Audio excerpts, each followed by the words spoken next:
Alright guys, let's watch a really old horror movie that I had not really heard of or heard anything about, but I've heard of the title called Let's Scare Jessica to Death, which is a very unique title for this for a horror movie, and I really liked it a lot. And this came out in 1971, before the slasher craze, before they had a lot of big gore. And this one isn't super gory, but it felt like it was a very interesting precursor to that. And this movie does a lot of things that a lot of way better movies get more credit for.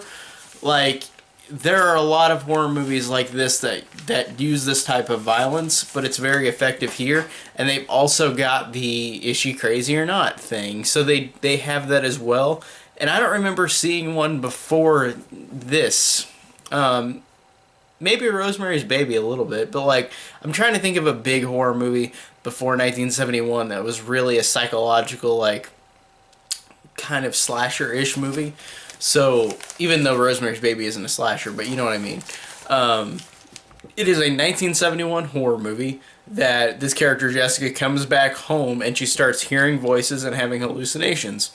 And the score in this is very creepy and bizarre, and actually really worked very well. Like, it really fits the mood with the horror going on.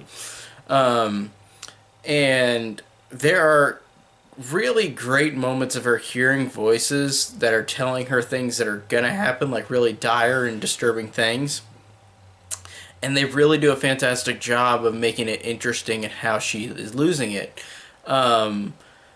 The only problem I have with this movie is it is a 1971 horror movie that is a slow burn, but not a slow burn in a way where every moment of it is interesting. There are slow burns I love, but this one was not super interesting all the way through. Even though it had a lot of great moments in it, it was not as a whole the most interesting horror movie ever. It definitely isn't, but this one deserves to be watched, I feel like, if you're a horror fan, because this one is just very unique, and it really works because there's a great ending as well, which I won't spoil. That's really effective. Even though there's moments throughout, the ending is very effective, but this one had a very unique ending that didn't answer any questions either, so I love that.